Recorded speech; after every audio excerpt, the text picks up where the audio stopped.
Welcome back to our channel Jeevani world. ఈ రోజుటి recipe వచ్చేసి బెండకాయ మసాలా గ్రేవీ అండి. ఇది చాలా టేస్టీగా ఉంటుంది. ఈ రెసిపీ అన్నం లెక్క కానీ చపాతీస్ లెక్క కానీ రోటీస్ లెక్క కానీ చాలా బాగుంటుంది.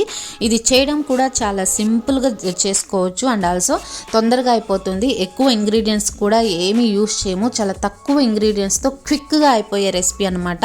ఇంకెందుకు ఆలస్యం, ఏ విధంగా ప్రిపేర్ చేయాలో తెలుసుకుందామా. దీనికి గాను ముందుగా బెండకాయలను బాగా కడుక్కొని తడి లేకుండా ఒక క్లాత్ సహాయంతో తుడుచుకొని రెడీగా పెట్టుకోవాలి. తర్వాత వీడియోలో చూపిస్తున్నట్టుగా ఈ విధంగా మీడియం పీసెస్ లాగా వచ్చేటట్టు కట్ చేసి పెట్టుకోవాలి. అలానే సన్న పీసెస్గా కూడా కట్ చేసుకోకూడదు. వీడియోలో చూపిస్తున్నట్టుగా మీడియం పీసెస్గా కట్ చేసుకొని పెట్టుకోవాలి. ఇప్పుడు స్టవ్ మీద ఒక కడాయి పెట్టుకొని కడాయి హీట్ అయిన తర్వాత ఒక టేబుల్ స్పూన్ ఆయిల్ వేయాలి. ఆయిల్ హీట్ అయిన తర్వాత ముందుగా మనము కట్ చేసి పెట్టుకున్నటువంటి బెండకాయ ముక్కలను కూడా వేసుకొని ఒక 2 to 3 minutes లో ఫ్లేమ్ మీద ఈ బెండకాయ ముక్కలన్నిటిని బాగా ఫ్రై చేసుకోవాలి.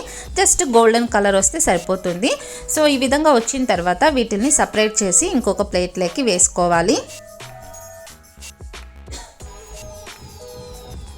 ఇప్పుడు ఇదే కడాయిలో ఒక 2 tablespoons వచ్చేసి ఆయిల్ వేసుకోవాలి. ఆయిల్ బాగా హీట్ అయిన తర్వాత దీంట్లో కొద్దిగా ఆవాలు, జీలకర్ర, మినప్పప్పు వేసుకోవాలి. అలాగే 2 నుంచి 3 పచ్చిమిరపకాయ ముక్కలను కూడా వేసుకోవాలి. అలాగే కొద్దిగా కరివేపాకును కూడా వేసుకొని కొద్దిగా ఫ్రై చేసుకోవాలి. తర్వాత ఒక సన్నగా తరిగినటువంటి ఒక ఆనియన్ ముక్కలను కూడా దీంట్లో వేసుకొని కొద్దిగా ఫ్రై చేసుకోవాలి. ఇవి తొందరగా మగ్గాలి అంటే కొద్దిగా సాల్ట్ కూడా యాడ్ చేసుకొని మనం ఫ్రై చేసుకుంటే ఆనియన్స్ వచ్చేసి బాగా ఫ్రై అయిపోతాయి. ఇప్పుడు దీంట్లో కొద్దిగా పసుపు కూడా యాడ్ చేసుకొని ఇంకొద్దిసేపు బాగా ఫ్రై చేసుకోవాలి.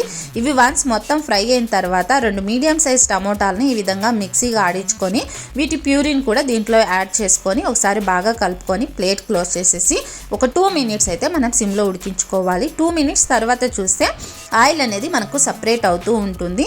సో ఈ క్రమంలో ఇంకొకసారి బాగా కలుపుకొని కారానికి తగ్గట్టు 1.5 tablespoon వచ్చేసి మిరప్పొడి, కొద్దిగా ధనియాల పొడి యాడ్ చేసుకొని ఈ మసాలా అంతా బాగా కలిసేటట్టు ఒకసారి బాగా కలుపుకొని ప్లేట్ క్లోజ్ చేసి 1 minute వరకు సిమ్లో పెట్టుకోవాలి. 1 minute తర్వాత చూస్తే మనకు ఆయిల్ అనేది దీంట్లోంచి సపరేట్ అవుతూ ఉంటుంది.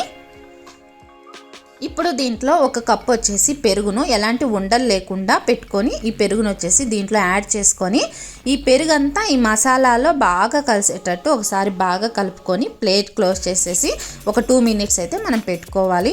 2 minutes తర్వాత చూస్తే దీంట్లో ఆయిల్ అనేది సపరేట్ అవుతూ ఉంటుంది. పెరుగంతా మసాలాలోకి బాగా కలిసిపోయి ఉంటుంది.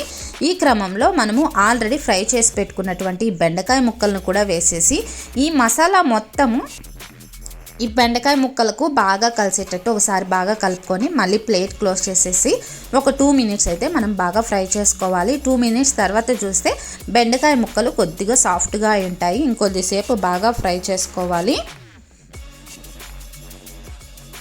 సో ఇప్పుడు మనము గ్రేవీకి తగ్గట్టుగా మనకు ఎన్ని వాటర్ కావాలో అన్ని వాటర్ యాడ్ చేసుకొని ఒకసారి మొత్తం కలుపుకొని ఈ క్రమంలోనే మనకి ఉప్పు కానీ కారం కానీ సరిపోకపోతే యాడ్ చేసుకొని ప్లేట్ క్లోజ్ చేసేసి ఒక 3 minutes హై ఫ్లేమ్ మీద ఉడికించుకోవాలి. 3 minutes తర్వాత ఓపెన్ చేస్తే ఎంతో టేస్టీగా ఉండే బెండకాయ మసాలా గ్రేవీ అనేది రెడీ అయిపోతుంది. ఇది చాలా తొందరగా అయిపోయే రెసిపీ అండి. అండ్ ఆల్సో ఇంగ్రీడియంట్స్ కూడా పెద్దగా ఏమీ అవసరం ఉండవు, బట్ టేస్ట్ మాత్రం చాలా బాగుంటుంది. ఒకసారి మీరు కూడా ట్రై చేసి టేస్ట్ ఎలా వచ్చిందో నాకు కామెంట్ సెక్షన్లో కామెంట్ చేయండి.